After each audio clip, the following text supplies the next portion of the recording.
anzala sakinata fi qulubil mu'minin liyazdadu imanan ma imanihim. Asyhadu an la ilaha illallah wahdahu la syarikalah wa asyhadu anna Muhammadan abduhu wa rasuluh alladzi la nabiyya ba'dah. Allahumma shalli ala sayyidina Muhammad wa ala ali sayyidina Muhammad. Ya ayyuhal hadirun ittaqullaha haqqa tuqatih wa la tamutunna illa wa antum muslimun. Faqala Nabi sallallahu alaihi wasallam, man kana yu'minu billahi wal yaumil akhir fala yu'dhi jarahu. Al-hadis. Ibu-ibu dan bapak-bapak rahimakumullah, sebelumnya kita panjatkan puji dan syukur kehadirat Allah Subhanahu wa taala. Alhamdulillah, pada ba'da subuh ini Allah masih melimpahkan karunia-Nya kepada kita. Allah masih mengamanahkan keimanan, keislaman, kesehatan sehingga kita bisa tetap sampai saat ini menikmati jamuan bulan Ramadan. Salawat dan salam semoga tetap terlimpah curah kepada junjungan alam Rasulullah Muhammad sallallahu alaihi wasallam, kepada keluarganya, para sahabatnya, kepada pengikutnya hingga akhir zaman. Amin. Biasanya hari Sabtu itu adalah kajian tahsin, ya. Tapi di sini oleh pengurus DKM saya diamanahi di Sabtu ini bukan tahsin, tapi ada satu tema yang bisa kita kembali ingat, kembali kita ilmui. Tapi sebelumnya saya mau bertanya kepada ibu-ibu, ya. Ibu-ibu, gimana kabarnya?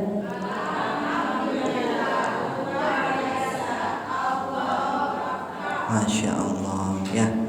Sekali lagi, ibu-ibu, gimana kabar imannya?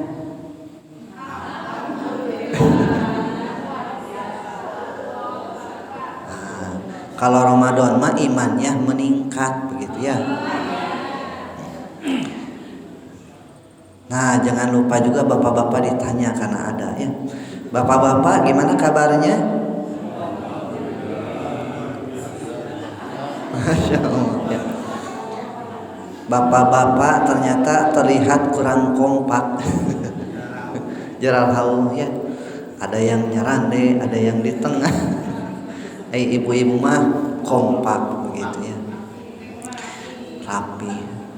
Bapak-bapak gimana kabar imannya? Alhamdulillah, ya. Meningkat, ya. Ini pertanyaan pernah dipertanyakan juga oleh Rasulullah kepada sahabat. Wahai sahabat, gimana kabar imannya? Iman saya baik ya Rasulullah ketika bersamamu, tapi kalau ketika tidak bersamamu seolah-olah menurun. Nah, insya Allah kalau kita mah karena bulan Ramadan meningkat, gitu ya. Di sini saya berbicara tidak lama, ya, maksimal 30 menit. Kenapa coba ibu-ibu? Penuh, ya. Karena oleh panitia maksimal 30 menit katanya gitu, ya. Sekarang tes 6 berarti nanti maksimal jam 6. Nah, apa temanya? Nah, temanya adalah berkaitan dengan sebuah kasus, ya. Kasus ini viral di tengah-tengah masyarakat. Bahkan diberitakan di televisi. Ada yang cekcok, ya, antar tetangga. Sudah berapa tahun gitu, ya, mungkin kurang lebih 3 tahun. Akhirnya apa yang terjadi? Si tetangga ini kehel, gitu ya. Apa kehel bahasa Indonesianya? Jengkel. Akhirnya akses keluar masuk tetangganya teh di tembok, ya. Jadi tidak bisa lewat. Jadi selama 10 jam sebuah keluarga ini tidak bisa keluar masuk di tembok, di gang, gitu, ya. Nah, ini terjadi bukan tiba-tiba bim salabim begitu ya. Pasti ada pemicunya gitu. Maka dalam Islam diatur sekali ya semua aktivitas yang kita lakukan ya, mulai dari bebersih begitu ya. Nah, dan termasuk berkaitan dengan kehidupan bertetangga. Nah, pada kesempatan kali ini kita akan coba mengilmui, mengingat kembali, karena boleh jadi ibu-ibu dan bapak-bapak pengalamannya lebih dari yang ngomong ini gitu.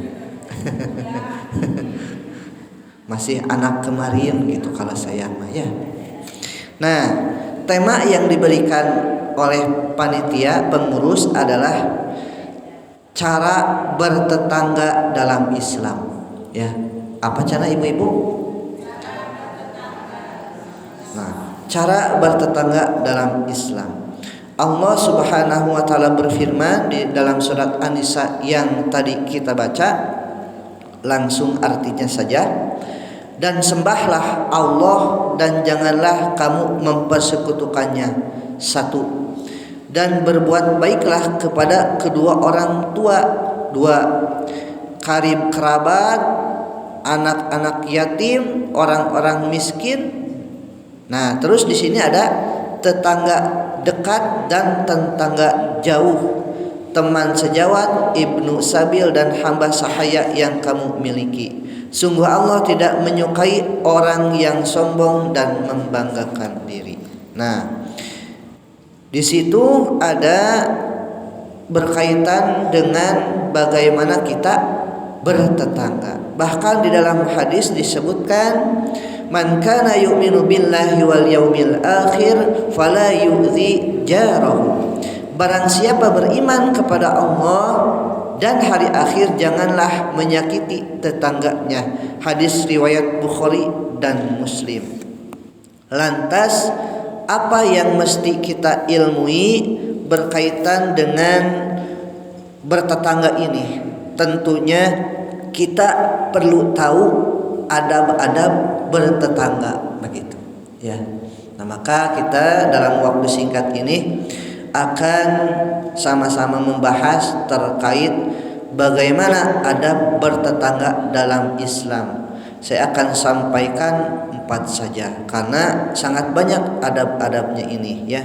Bahkan dalam sebuah kitab yang dikarang oleh Imam Al-Ghazali ada 12 ya. 12 adab bertetangga menurut Imam Al-Ghazali dalam kitab Al-Adab Fid Din. Tapi saya merangkum ya dari beberapa referensi, minimalnya ada 4 ketika kita membicarakan tentang bertetangga ini.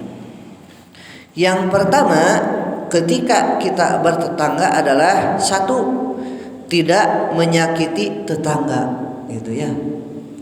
Dari mulai lisan, perbuatan begitu ya, tingkah laku. Nah, ini diatur dalam Islam. Man kana yu'minu billahi wal yaumil akhir fala yu'zi jarha. Barang siapa beriman kepada Allah dan hari akhir, janganlah menyakiti tetangganya ya. Demi Allah tidaklah beriman. Lantas ditanya oleh sahabat, siapakah ia wahai Rasulullah yang tidak beriman? Beliau menjawab, orang yang tetangganya merasa tidak aman dari perbuatan jahatnya. Hadis riwayat Bukhari dan Muslim. Nah, begitu banyak kalau kita melihat di media sosial ya, bertetangga itu banyak menimbulkan konflik gitu ya. Kadang bertahun-tahun tidak saling sapa begitu ya, karena nggak enak gitu ya.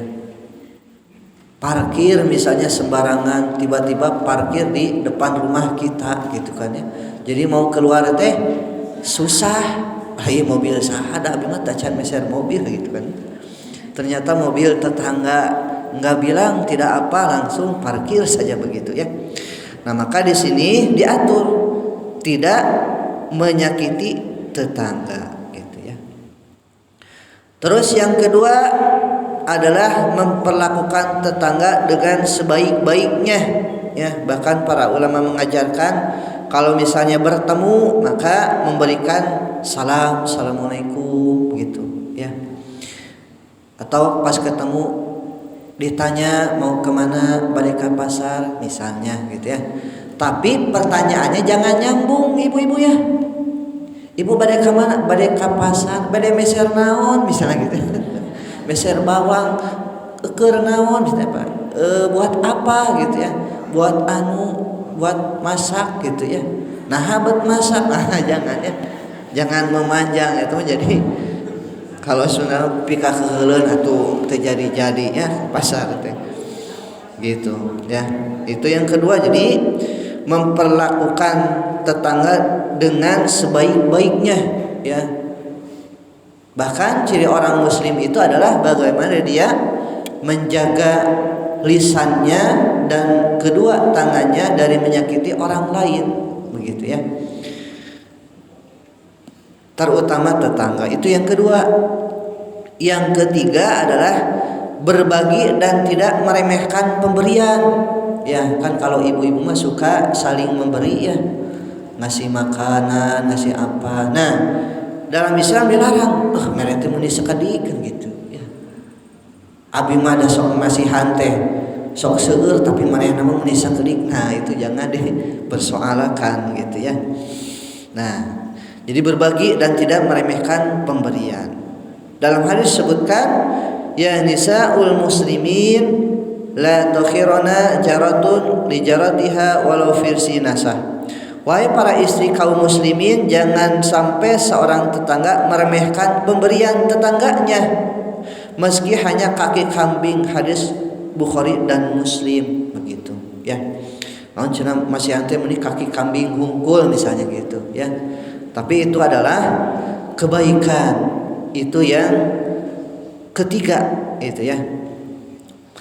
Dan yang keempat ya, yang keempat adalah menghormati dan menghargai tetangga.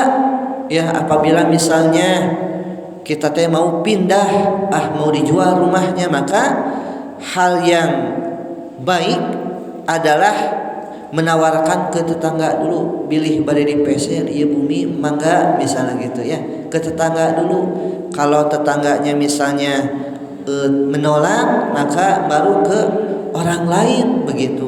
Saking pentingnya kita memuliakan tetangga gitu ya.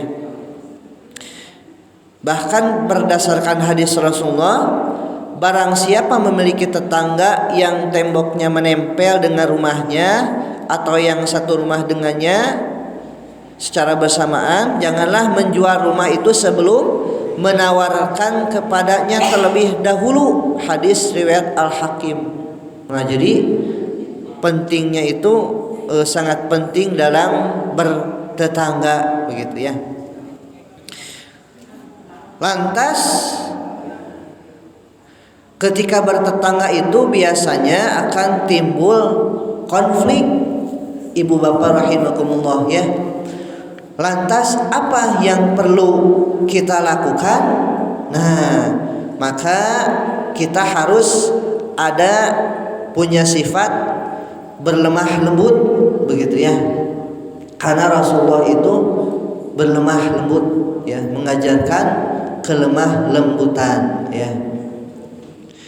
Terus yang kedua, apabila misalnya si tetangga tersebut berbuat zalim, maka sebagai orang yang mukmin, sebagai orang yang muslim, memaafkan gitu ya, memaafkan. Walaupun memaafkan ini tidak mudah ibu bapak ya, apalagi ketika berkonflik ini menyangkut hati gitu ya. Karena kita teh sebetulnya mah lemah ya, lemah. Nah, terus apalagi yang ketiga, minta ampun kepada Allah, perbanyak istighfar gitu ya, apalagi di bulan Ramadan. Nah, maka ada anekdot ya, ada suami istri. Nah, si suaminya teh sedang di dicaci ya, dimaki sama tetangganya. Lantas si suaminya ini teh tidak tidak melayani gitu ya. Dibiarkan saja yang mencaci itu. Nah, istrinya nanya ya, ayah, kenapa itu tetangga sedang mencaci ya, malah memarahi? Ayah diam aja. Ya, sedang berpuasa gitu kan ya. Nanti habis maghrib. Gitu ya. Nah, minta ampun kepada Allah ya.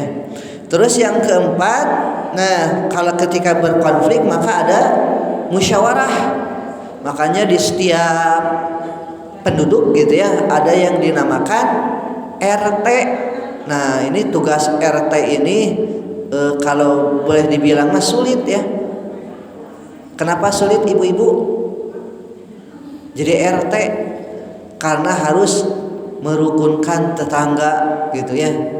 Kan RT rukun tetangga. Nah, kalau tidak bisa tingkat RT nih masalahnya pelik ya, sama RT teh sulit ya, baru ke RW gitu ya. Sulit lagi baru meningkat baru ke pihak berwajib gitu ya, baru ke pihak berwajib.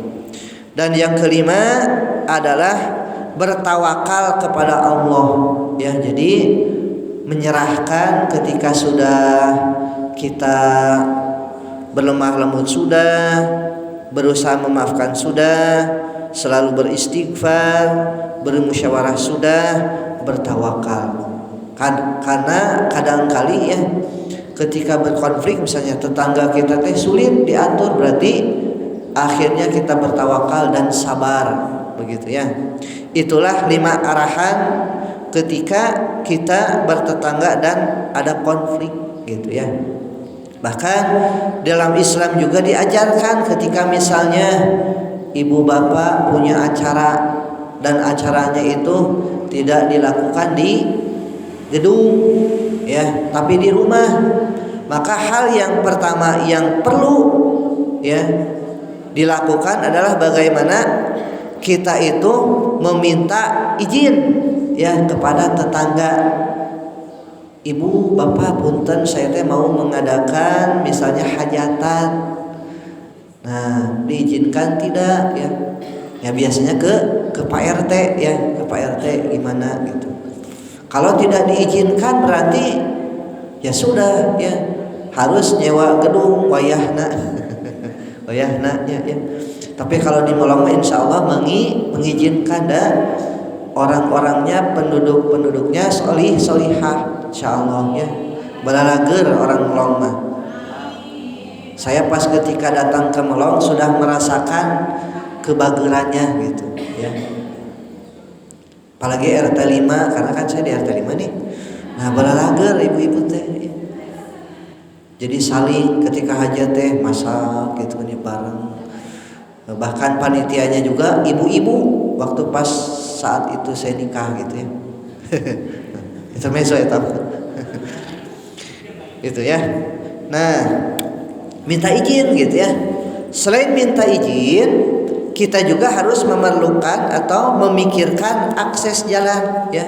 Misalnya teh salah satu jalan ditutup sama kita karena ada hajat kita, maka kita harus memikirkan akses, oh harus jalan kemana nih gitu.